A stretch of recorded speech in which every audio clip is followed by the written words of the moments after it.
सभी के एकदम बढ़िया बढ़िया शानदार एकदम झकास। तो कैसे आप सभी, उम्मीद है काफी अच्छे होंगे। इस वीडियो में हम लोग बात करेंगे मनी एंड बैंकिंग यूनिट का, जो मेरा सेकेंड चैप्टर है बैंकिंग का। पिछले वीडियो ने हम लोगों ने वन शॉट में कंप्लीट कर चुका था चैप्टर मनी। जिसने भी नहीं देखा है, इस वीडियो का डिस्क्रिप्शन बॉक्स में आपको लिंक मिल जाएगा, आप प्लीज वहां से जाके देख सकते हैं। तो चलिए बिना देर किए वीडियो को स्टार्ट करते हैं। Let's begin.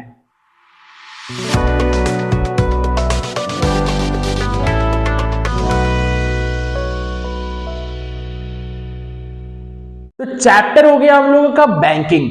सबसे पहले हम लोग बात करेंगे कि बैंक कितने टाइप्स के होते हैं, बैंक का क्या क्या फंक्शन है, देन आफ्टर आगे का चीज के बारे में हम लोग समझेंगे। तो बैंक मेरा बेसिकली दो तरह का होता है, क्या क्या, एक कमर्शियल बैंक और एक सेंट्रल बैंक।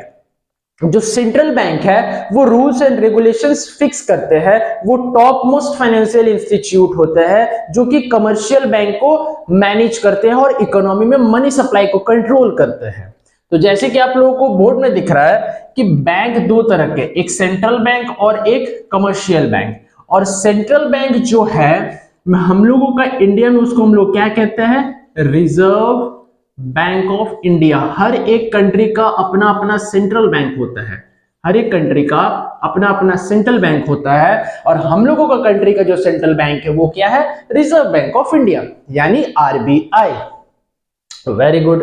अब बात करेंगे फर्स्ट में कमर्शियल बैंक का, देन आफ्टर बात करेंगे क्या, सेंट्रल बैंक का। ठीक है सर, तो चलो कमर्शियल बैंक क्या होता है सर। कमर्शियल बैंक देखो, कमर्शियल बैंक बहुत सारे हैं, state bank of India, bank of India, ठीक है, उसके बाद आपका Punjab national bank, axis bank, ठीक है, इंडसइंड बैंक, सारा ये एचडीएफसी बैंक, ये सब सारे मेरे कमर्शियल बैंक के एग्जाम्पल है। बट सेंट्रल बैंक एक ही है जिसका नाम है रिजर्व बैंक ऑफ इंडिया यानी कि आरबीआई। सिर्फ हमारे कंट्री में, अलग अलग कंट्री में अलग अलग सेंट्रल बैंक होते हैं। ठीक है, समझ गया यहां तक, क्लियर एकदम से, वेरी गुड। तो सर कमर्शियल बैंक क्या होता है, देखो, profit motivated financial institute which accepts deposits, देखो, विच एक्सेप्ट्स डिपॉजिट्स, ठीक है, एंड एडवांसिंग लोन। देखो दो प्राइमरी फंक्शन है किसका, कमर्शियल बैंक का। सबसे पहला एक्सेप्टिंग डिपॉजिट्स और दूसरा क्या, एडवांसिंग लोन, ये प्राइमरी फंक्शन। तो profit motivated financial institute which accepts deposits and advancing loan to the needy को जिसको जरूरत है, अगेंस्ट एक्सेप्टिंग सिक्योरिटीज, सिक्योरिटीज के अगेंस्ट में जब हम लोग लोन देते हैं किसको, नीडी पर्सन को, जिसका जरूरत है, सच में जरूरत है, उन्हीं को हम लोग क्या लोन देते हैं। तो उसको कहते हैं क्या, कमर्शियल बैंक। ठीक है, और हमेशा याद रखना, ये जो आप लोग बॉक्स देख रहे हैं, ये बॉक्स में क्या लिखा हुआ है कि जो अमाउंट ऑफ कोलैटरल है यानी कि अमाउंट ऑफ क्या, सिक्योरिटी, वो हमेशा ज्यादा होगा as compare to amount of loan sanction. जितना आपको लोन अमाउंट है, उस लोन अमाउंट से कोलैटरल यानी सिक्योरिटी का अमाउंट ज्यादा होगा, तभी आपको कमर्शियल बैंक लोन देगी। क्लियर है। तो कमर्शियल बैंक कैसा होता है, प्रॉफिट मोटिवेटेड फाइनेंशियल इंस्टीट्यूट होता है। ठीक है, याद रखिएगा। अब देखो यहाँ पे एक पॉइंट है क्या, स्प्रेड। ठीक है, बेसिकली स्प्रेड का मतलब तो फैलना, एक्सपेंशन, ठीक है, बट यहाँ पे स्प्रेड का मतलब क्या होता है, देखो, जो हम लोग यानी जनरल पब्लिक, ठीक है, हम लोग यानी कौन, जनरल पब्लिक। देखो हम लोग यानी कौन, जनरल क्या, पब्लिक, हम लोग यानी जनरल पब्लिक। तो ये जो जनरल पब्लिक है ये क्या करते हैं, अपना पैसा डिपॉजिट करते हैं बैंक में, और उस डिपॉजिट्स के ऊपर बैंक हम लोगों को इंटरेस्ट देती है। ठीक है, एक टाइप का इंटरेस्ट वो हो गया जिसपे बैंक हम लोगों को डिपॉजिट पे देती है, एक वो इंटरेस्ट। दूसरा इंटरेस्ट जो कि हम लोग देते हैं बैंक को, किसके ऊपर, on the loan they offered, जो कि वो लोग लोन दिए हैं उस पर जब हम लोग इंटरेस्ट देते हैं। तो दो टाइप का इंटरेस्ट होता है सर जी, क्या क्या, एक जब बैंक हम लोगों का डिपॉजिट्स के ऊपर देती है, और जब हम लोग बैंक को देते हैं लोन के ऊपर, दोनों इंटरेस्ट का difference amount, that is called spread. देखो spread, rate of interest given by bank on deposit, जो बैंक देती है, गिवन बाय बैंक, बैंक देगी किसके ऊपर, डिपॉजिट्स के ऊपर, हम लोगों को। Minus rate of interest charged bye bank on loan, और जो कि बैंक चार्ज करेगी अपने लोन अमाउंट पे, दोनों का difference, that is called spread. Clear है? Very good. अब बात करेंगे कमर्शियल बैंक का क्या फंक्शंस। तो देखो जो फंक्शंस है वो चार कैटेगरी में मेरा डिवाइडेड है। क्या क्या सर? एक प्राइमरी, दूसरा सेकेंडरी, तीसरा मेरा हो जाएगा agency, and last one is your general utility function. तो एक एक करके बात करेंगे, ध्यान से सुनिएगा, ठीक है? चलो, प्राइमरी में एक्सेप्टिंग डिपॉजिट्स, एडवांसिंग लोन। देखो एक्सेप्टिंग डिपॉजिट यानी वो एक्सेप्ट करेगा, और जब भी एक्सेप्ट करेगा ना, जब भी डिपॉजिट्स एक्सेप्ट करेगा तो दो टाइप का अकाउंट में करेगा, एक चेकेबल, एक क्या होगा चेकेबल, और एक होगा क्या नॉन चेकेबल। ठीक है? अब ये चेकेबल और नॉन चेकेबल क्या होता है सर? चेकेबल अकाउंट होता है कि जिसके अगेंस्ट आप चेक इश्यू करके कभी भी और कहीं भी मनी विथड्रॉ कर सकते हैं, वो होता है मेरा चेकेबल अकाउंट, जैसे कि सेविंग्स अकाउंट और आपका करंट अकाउंट। ठीक है? ये क्या होता है? चेकेबल अकाउंट, यानी इसके अगेंस्ट में आप चेक इशू करके कभी भी और कहीं भी क्या कर सकते हैं? मनी विथड्रॉ कर सकते हैं। एक होता है non checkable account. Non checkable account यानी कि इसके अगेंस्ट में चेक इशू नहीं किया जा सकता और आप अपने मन के हिसाब से कभी भी विथड्रॉ नहीं कर सकते मनी को, जैसे fix deposit account, recurring deposits account, ये आते हैं नॉन चेकेबल अकाउंट में।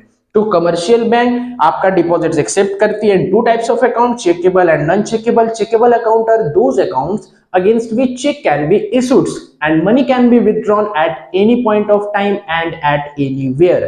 But rather non-checkable account is a type of account against which check cannot be issued and money cannot be withdrawn at any time and at anywhere. ठीक है? ठीक है sir.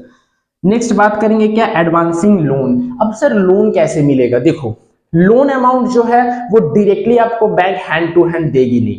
जो borrower है यानी जो loan मांगने आया है बैंक में, उसके नाम से एक चेकेबल अकाउंट खुलेगा, नॉन चेकेबल अकाउंट नहीं, चेकेबल अकाउंट खुलेगा, इधर सेविंग्स या करंट अकाउंट। और हमेशा याद रखना जो करंट अकाउंट है ना, वो बिजनेसमैन ज्यादा यूज करते हैं, जो व्यापारी होते हैं, बिजनेसमैन होते हैं, वो ज्यादा यूज करते हैं as compare to normal.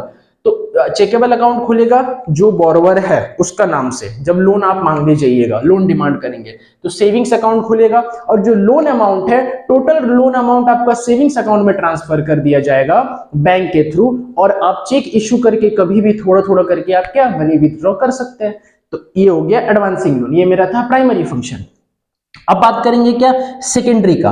Secondary में क्या? देखो ओवरड्राफ्ट। देखो जो कमर्शियल बैंक है वो ओवरड्राफ्ट फैसिलिटी देती है। ओवरड्राफ्ट क्या होता है सर? फॉर एग्जांपल मान लीजिए कि आपका बैंक अकाउंट में 10,000 रुपीज है, ठीक है, बट आपने किसी को चेक इश्यू कर दिया 12,000 का, तो जो 2,000 है ना वो ओवरड्राफ्ट है, और उस ओवरड्राफ्ट में आपको इंटरेस्ट पे करना पड़ेगा क्योंकि वो as a type of loan है।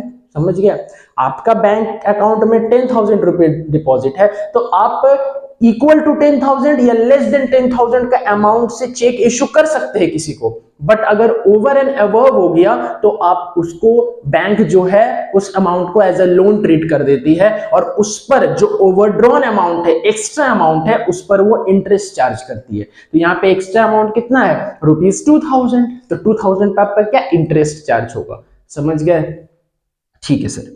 अब क्या है? Discounting bills of exchange. अब ये क्या होता है? फॉर एग्जांपल कि आपसे मैंने उधार लिया, क्रेडिट है ना, लोन लिया, ठीक है, कि मान लीजिए कि आपके पास से मैंने 1 किलो चावल खरीदा, 1 किलो क्या खरीदा? चावल खरीदा, और उस पे मैंने कहा ठीक है आपको 50 रुपीज था, आपको 50 रुपीज मैं 4-5 दिन के अंदर मैं दे दूंगा। ठीक है, तो आपने बोला ठीक है। अब क्या हुआ? 4-5 दिन के अंदर दे दूंगा, मैंने 2 दिन के अंदर ही आपके पास चला गया और बोला कि लीजिए आपका पेमेंट। तो आपने क्या कहा कि ठीक है आप इस चेक को बैंक में डिपॉजिट कर दो और आपको कुछ वहां डिस्काउंट भी मिलेगा। क्यों मिलेगा डिस्काउंट? क्योंकि आपने कहा था 4 या 5 दिन के अंदर पेमेंट करेंगे, बट आपने 2 दिन के अंदर पेमेंट कर दिया, तो आपको क्या मिलेगा? रिबेट मिलेगा, डिस्काउंट मिलेगा। तो कमर्शियल बैंक का ये भी फंक्शन है, डिस्काउंटिंग बिल्स ऑफ एक्सचेंज। जो बिल है उसके रिगार्डिंग आपको क्या? डिस्काउंट मिलेगा। समझ गए? नेक्स्ट बात करेंगे एजेंसी फंक्शन का। देखो एजेंसी फंक्शन क्या होता है? ट्रांसफर्स ऑफ फंड, ठीक है, देखो किसी को अगर हमको पैसा ट्रांसफर करना है from one place to another place, ठीक है, और हम वहां पे प्रेजेंट नहीं रह पा रहे हैं, तो मैंने बैंक को कहा कि जरा आप कर देना मेरे अकाउंट से इनका अकाउंट पे इस तारीख को इतना टाइम पे, तो वो कर देगी फिर, ठीक है। तो ये बैंक का काम है, किसका, कौन सा बैंक का, कमर्शियल बैंक का, ठीक है बच्चा, वेरी गुड। अब देखो इनकम टैक्स कंसल्टेंसी, जैसे फॉर एग्जांपल कोई भी अगर पैसा अर्न कर रहा है तो ही और she is liable to pay income tax to the government, ठीक है, उन लोगों को इनकम टैक्स पे करना पड़ता है, आईटीआर फाइल करना पड़ता है, इनकम टैक्स पे करना पड़ता है। अब मान लीजिए कि आपको याद नहीं रहता हर एक साल कि मैं इस डेट पे इनकम टैक्स पे करूं, तो आप बैंक को एक एप्लीकेशन लेटर लिख करके बता सकते हो कि इस डेट पे मेरा इनकम टैक्स इनकम टैक्स आप पे कर देना। तो बैंक क्या करेगी कि हर एक साल ठीक उसी डेट को आपका अकाउंट से उतना पैसा डेबिट कर लेगी जितना इनकम टैक्स में कटने वाला है, और आपको जस्ट इन्फॉर्म करेगी वो कि your bank account has been debited by rupees इतना। समझ गए? तो आपको याद आ जाएगा, अच्छा इनकम टैक्स के लिए वो कट गया। हो सकता है आपको याद नहीं होता है, तो आप बैंक को ये काम क्या करवा सकते हैं, बैंक से, कमर्शियल बैंक से। नेक्स्ट क्या है, trustee and executor. Trustee and executor वाला पॉइंट जो है ये समझने लायक है, क्योंकि इसमें क्या होता है ना कि बच्चे काफी कंफ्यूज होता है। देखो ट्रस्टी का मतलब क्या होता है, जो ट्रस्ट करता है, ऐसा बात नहीं है। ट्रस्टी मतलब आप एक चीज समझो कि जो कमर्शियल बैंक है वो जो विल होता है ना, विल, WILL विल, ठीक है, WILL ये विल, ये विल क्या चीज है ना, मान लीजिए कोई व्यक्ति अपना विल में लिख करके गया कि मेरा 50% जो एसेट है वो ऑर्फनेज में मैं क्या डोनेट करना चाहता हूं, कि कोई व्यक्ति एक विल बना करके विल बनाया था कि मेरे डेथ के बाद 50% मेरा जो एसेट्स है, 50% जो मेरा एसेट्स है, पैसा है, उसका 50% मैं ऑर्फनेज में डोनेट कर दूंगा, और जो लेफ्ट बचा 50% वो मेरा फैमिली को जाएगा।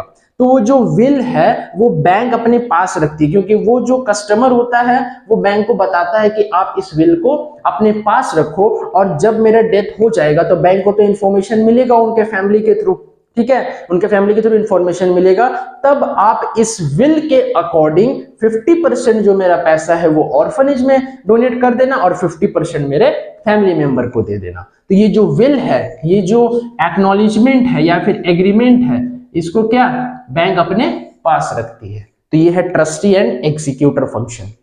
नेक्स्ट एंड लास्ट फंक्शन है जनरल यूटिलिटी फंक्शन। देखो लॉकर फैसिलिटी, जो भी आपका वैल्यूएबल्स है, जो भी आपका ज्वेलरी है, जो भी आपका इंपॉर्टेंट पेपर है, वो आप लॉकर में रख सकते हैं, और कमर्शियल बैंक इस फैसिलिटी को देती है, लॉकर फैसिलिटी को, और उसके रिगार्डिंग आपसे चार्जेस मांगती है। तो वो बहुत ही कम होता है, ऐसा नहीं कि काफी ज्यादा होता है। लेटर ऑफ क्रेडिट, आप अगर उधार लेंगे तो आपको एक लेटर मिलेगा कि इतना तारीख को आपने इतना उधार लिया, रीपेमेंट इतना को होगा, इस पर इतना रेट ऑफ इंटरेस्ट चार्ज होगा, टोटल अमाउंट आपको इतना पे करना पड़ेगा, वगैरह वगैरह करके आपको क्या एक लेटर मिलता है। इसी ऐसा पेज मिलता है, लेटर मिलता है, जिसमें सारा कुछ क्या लिखा हुआ होता है, ठीक है। उसके बाद है ट्रैवलर्स चेक। ये ट्रैवलर्स चेक काफी इंटरेस्टिंग है। ट्रैवलर्स चेक में क्या होता है ना कि ट्रैवलर्स चेक में मान लीजिए कि आपने विथड्रॉ किया पैसा या लोन लिया, और लोन लेकर के आप घर जा रहे हैं, और भगवान ना करे आपसे अगर कुछ हो गया, आपका पैसा को यानी चोरी हो गया, तो आप बैंक को उस कंडीशन में रेस्पॉन्सिबल नहीं कर सकते हैं। तो बैंक एक चेक इशू करती है जिसमें लिखा होता है कि अगर आपका पैसा जाते वक्त ट्रैवल करने के दौरान अगर कुछ हो जाता है या फिर गिर जाता है, खो जाता है, तो बैंक इसका रेस्पॉन्सिबल नहीं है। समझ गए? तो कमर्शियल बैंक का ये 4 मेरा फंक्शन था। अब हम लोग बात करेंगे क्या सेंट्रल बैंक का। देखो जो सेंट्रल बैंक होता है ना, वो एपेक्स फाइनेंशियल इंस्टीट्यूट होता है। एपेक्स का मतलब होता है क्या, टॉप मोस्ट, उस कंट्री का टॉप मोस्ट फाइनेंशियल इंस्टीट्यूट होता है। देखो एपेक्स, तो the apex financial institute which regulates the money supply and क्या कंट्रोल इट्स, जो कि मनी सप्लाई को कंट्रोल और रेगुलेट्स करता है। समझ गए? रेगुलेट्स का मतलब इधर से उधर क्या मनी को सप्लाई करता है, ठीक। बात करेंगे सेंट्रल बैंक का क्या फंक्शन का, और सेंट्रल बैंक हम लोग का कंट्री का क्या आरबीआई है, रिजर्व बैंक ऑफ इंडिया, ये तो आपने समझ ही लिया। सबसे पहला है क्या बैंक ऑफ नोट इशू। ये जो बैंक ऑफ नोट इशू है ये क्या है, देखो जो सेंट्रल बैंक है ना वो मोनोपोली राइट एंजॉय करता है over the note issue. Why sir, because commercial bank के पास वो राइट नहीं होता है नोट इशू करने का, लेकिन सेंट्रल बैंक के पास वो राइट होता है क्या नोट इशू करने का, और वही सिर्फ नोट इशू कर सकता है। Banker agent and advisor to the government, देखो सेंट्रल गवर्नमेंट का जो आरबीआई होता है वो बैंकर होता है, मतलब सेंट्रल गवर्नमेंट का अकाउंट्स को सेंट्रल बैंक क्या मेंटेन करती है, सेंट्रल गवर्नमेंट का अकाउंट्स को सेंट्रल बैंक क्या मेंटेन करती है। तो सेंट्रल बैंक क्या है गवर्नमेंट के लिए बैंकर है। एजेंट है, एजेंट यानी देखो जो सिक्योरिटीज होता है, सिक्योरिटीज क्या क्या होता है सर, जैसे शेयर्स, डिवेंचर्स, बॉन्ड्स। ये शेयर, डिवेंचर, बॉन्ड्स कब खरीदना है, कब बेचना है, तो मान लो अगर इकोनॉमी में ज्यादा पैसा है तो उसको क्या करेंगे हम बेच देंगे, तो बेच देंगे तो एक्स्ट्रा मनी को क्या हम सोक कर लेंगे लिक्विड एसेट को। अगर कम पैसा है तो उसको परचेज करेंगे तो हम पैसा देंगे इकोनॉमी में, समझ गए। तो ये सब सेंट्रल गवर्नमेंट आके थोड़ी काम करेगी, वो तो सेंट्रल बैंक क्या ये सब देखता है, तो जिस टाइप से जिस कंडीशन में जरूरत पड़ता है वो एक्ट करता है। नेक्स्ट क्या है एडवाइजर, अगर मान लो इकोनॉमी सही से नहीं चल रहा है, मनी सप्लाई ठीक से नहीं हो रहा है, तो जो सेंट्रल बैंक है वो इंटरफियर करके सेंट्रल गवर्नमेंट को बताती है कि आप इस चीज को बताओ पब्लिक के सामने कि इस आज से ऐसा होगा, ताकि क्या इकोनॉमी मेरा बैलेंस हो जाए, ठीक है। लेंडर ऑफ लास्ट रिसोर्ट, मान लो कि आपने कमर्शियल बैंक में अपना डिपॉजिट्स किया और आपका जो कमर्शियल बैंक में आपने डिपॉजिट्स किया था वो कमर्शियल बैंक क्या हो गया इंसॉल्वेंट हो गया, यानी कि वो बंद हो गया बैंक, ठीक है। तो आपका पैसा क्या डूब गया, है ना, आपका पैसा डूब गया। तो जो सेंट्रल बैंक है वो लास्ट रिसोर्ट का काम करती है। ये रिसोर्ट का मतलब होता है क्या भरोसा, ठीक है, विश्वास, ठीक है ना। ये भरोसा लास्ट रिसोर्ट यानी अंतिम भरोसा का काम करती है कि अगर पैसा डूब भी गया तो सेंट्रल बैंक जो है वो आपका प्रिंसिपल अमाउंट को आपके पास लौटा देगी, समझ गए। नेक्स्ट क्या है बैंकर्स बैंक, जैसे कि बैंकर्स बैंक का मतलब होता है जैसे कि हर एक जनरल पब्लिक का अकाउंट कहाँ पे होता है कमर्शियल बैंक में होता है, ठीक उसी प्रकार हर एक कमर्शियल बैंक का अकाउंट सेंट्रल बैंक में होता है। क्या बोले, जैसे कि हर एक जनरल पब्लिक का अकाउंट कमर्शियल बैंक में होता है, ठीक है, ठीक उसी प्रकार हर एक कमर्शियल बैंक का अकाउंट सेंट्रल बैंक में होता है, ठीक है, समझ गए। नेक्स्ट है custodian of foreign exchange. Foreign exchange का मतलब फॉरेन क्या currency, very good. Foreign exchange का मतलब फॉरेन रिजर्व्स या फॉरेन करेंसी। तो फॉरेन का जितना भी अलग अलग कंट्री का करेंसी है ना वो सेंट्रल बैंक के पास है, ठीक है। और हम लोगों का जो कंट्री का करेंसी वो भी अलग अलग कंट्री के सेंट्रल बैंक के पास है। क्यों, फॉर एग्जांपल यहाँ का व्यक्ति अगर फ्रांस जाना चाहे, रसिया जाना चाहे, अमेरिका जाना चाहे तो रुपीज तो चलेगा नहीं, उसको उसमें क्या कन्वर्ट करवाना पड़ेगा, किसमें, अगर मान लो अमेरिका जाना है तो डॉलर में कन्वर्ट कराओ, रसिया जाना है तो उसके करेंसी में कन्वर्ट कराओ, ठीक है। तो फॉरेन एक्सचेंज रहेगा हम लोगों के पास तब ना कन्वर्ट करके देगी सेंट्रल बैंक। तो सेंट्रल बैंक के पास क्या फॉरेन करेंसी का रिजर्व है, ठीक है।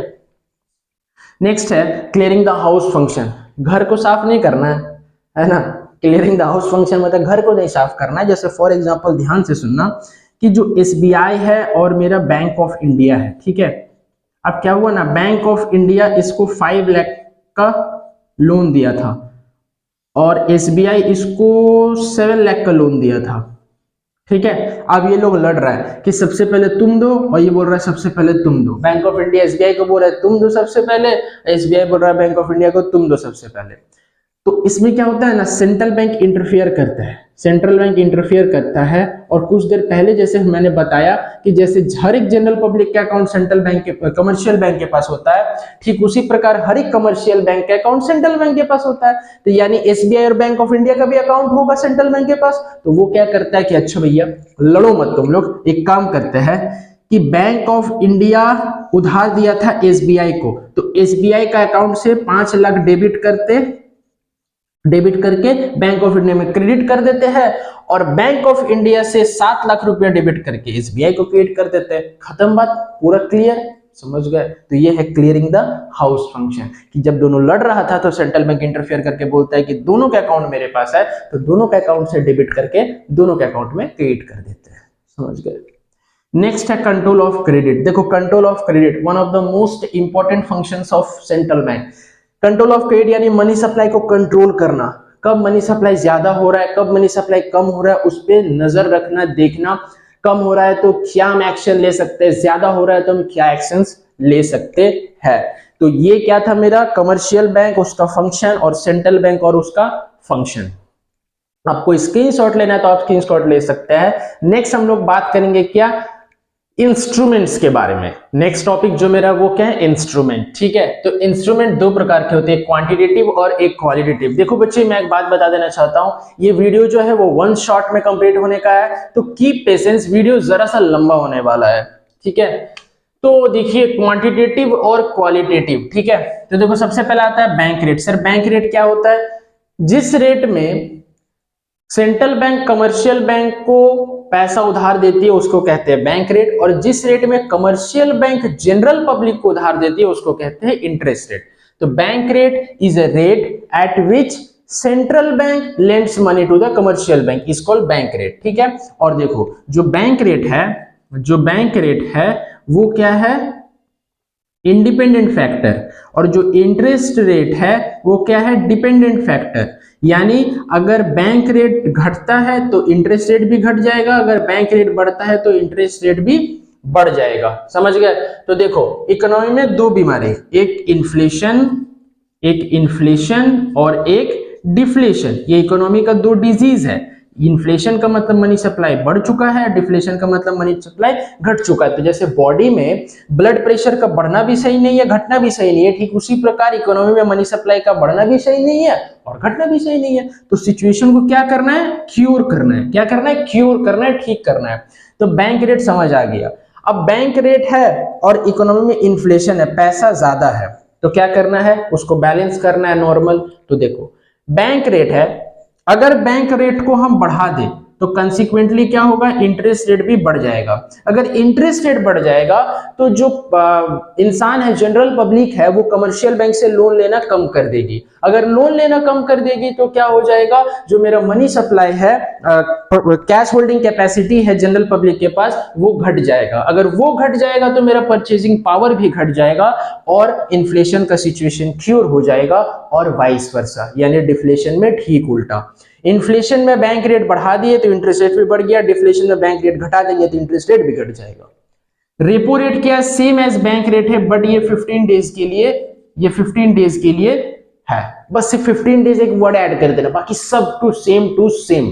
ठीक है, नेक्स्ट क्या है, ओएमओ, ओपन मार्केट ऑपरेशन। ये ओपन मार्केट ऑपरेशन क्या होता है, देखो जो सिक्योरिटीज का खरीद बिक्री होता है, यानी परचेज और सेल ऑफ सिक्योरिटीज। ठीक है, अगर इन्फ्लेशन है, पैसा बहुत ज्यादा है, तो सिक्योरिटी को क्या करेंगे, बेचेंगे, यानी सेल करेंगे। अगर सेल किए, सिक्योरिटी को हम सेल किए कहां पे, इकोनॉमी में, तो जो एक्स्ट्रा मनी है, जो लिक्विड एसेट्स है, जो लिक्विडिटी है, वो क्या मेरे पास आ जाएगा। अगर मेरे पास आ जाएगा तो इंसान का क्या, ऑटोमेटिकली परचेजिंग पावर खत्म हो जाएगा, कम हो जाएगा। और अगर इकोनॉमी में परचेजिंग पावर अगर खत्म हो गया तो क्या, इन्फ्लेशन का सिचुएशन क्योर हो जाएगा।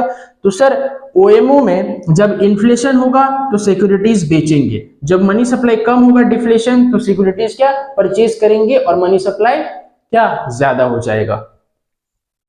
नेक्स्ट है मेरा सीआरआर, कैश रिजर्व रेशियो। देखो सेंट्रल बैंक का ये रूल है कि कमर्शियल बैंक का टोटल डिपॉजिट्स में से कुछ percentage of deposit central bank के पास जमा रखना होता है, और वो परसेंटेज कौन डिसाइड करेगा, सेंट्रल बैंक ही डिसाइड करेगा।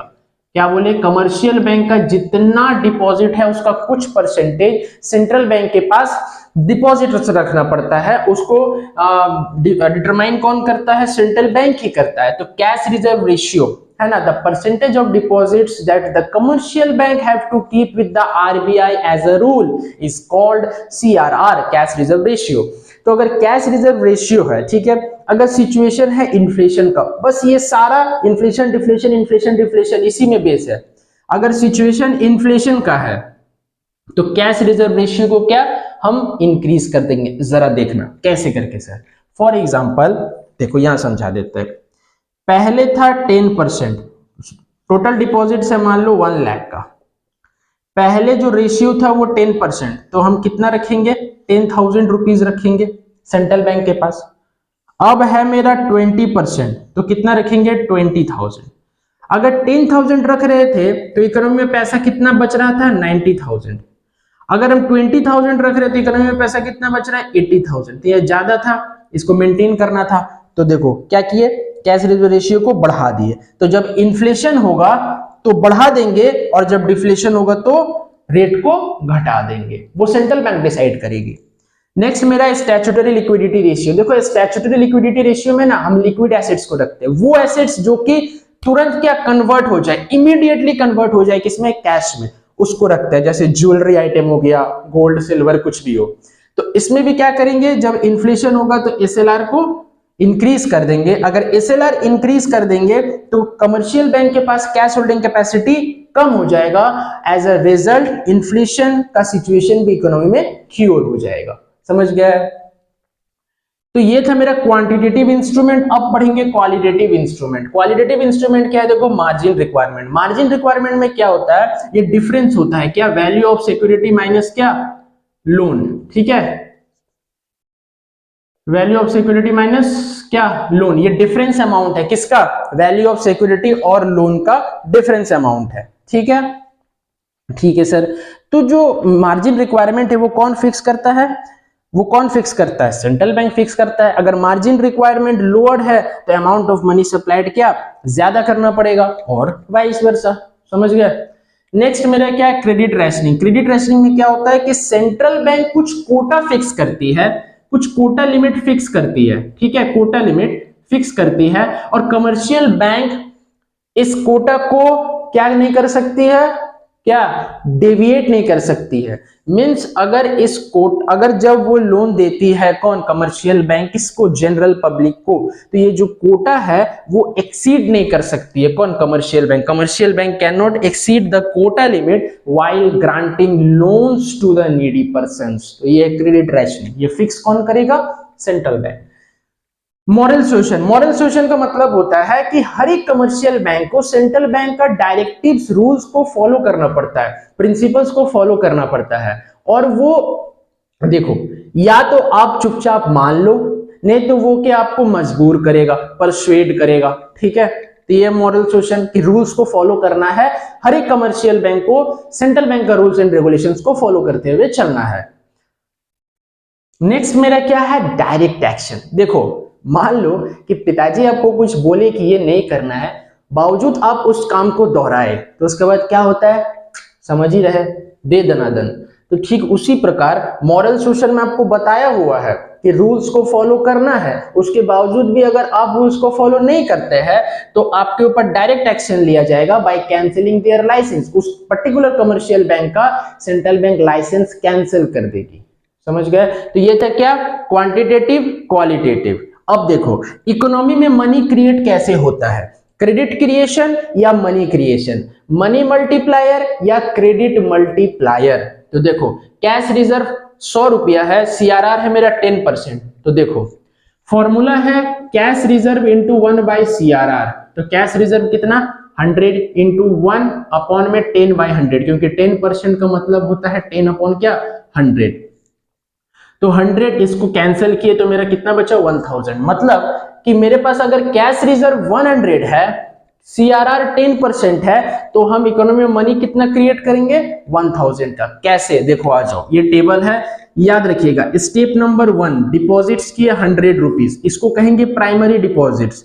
100 रुपीज में 10% सीआरआर यानी 10 रुपीज चला गया सेंट्रल बैंक के पास। अभी बताए ना सीआरआर की minimum percentage of deposits commercial bank को सेंट्रल बैंक के पास रखना पड़ता है। तो 100 में से 10 रुपया चला गया सीआरआर, तो 90 रुपीज क्या, लोन। अब देखो सेकेंड स्टेप, इस सेकेंड स्टेप में यही 90 रुपीज क्या, डिपॉजिट होगा। क्यों sir? Sir loan amount directly hand to hand देता नहीं है कमर्शियल बैंक, आपके नाम से एक चेकेबल अकाउंट खुलता है, उस चेकेबल अकाउंट में लोन अमाउंट डिपॉजिट्स होता है। देन आफ्टर आप चेक इशू करके कभी भी और कहीं भी मनी थोड़ा थोड़ा करके विथड्रॉ कर सकते हैं। ये मैंने कुछ ही मिनटों पहले बताया आपको।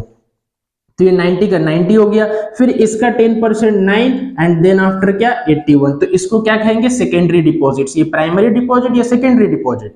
अब थर्ड में क्या होगा सर, फिर 81 डिपॉजिट्स होगा। तो ये 90 का 90, 81 का 81, तो फिर ऐसे करके क्या ये चीज कंटिन्यू होते चला जाएगा। ठीक है, तो अब एक बात बताओ जरा, मैं एक बात सवाल पूछता हूं आप लोगों से, ठीक है, कि ऐसा कौन सा स्टेप होगा, कितना स्टेप तक जाएगा कि ये तीनों कॉलम जीरो हो जाए? पता है? जोर से बोलो, सुनाई नहीं दे रहा है। ऐसा कितना स्टेप होगा जहां पे ये तीनों कॉलम जीरो हो जाएगा? सर नहीं पता, तो स्टेप्स का नहीं पता। ठीक है, मतलब number of step is equals to n। इसको अगर टोटल करेंगे ना, जब तक वो जीरो हो जाएगा, मान लो ये 10 स्टेप हुआ, जीरो हो गया, तो उस 10 अगर टॉपिक को या पॉइंट को हम टोटल करेंगे तो मेरा कितना आना चाहिए, 1000। फिर 1000 का 10% तो कितना, 100, और इस 100 का बाकी बचा क्या, 900।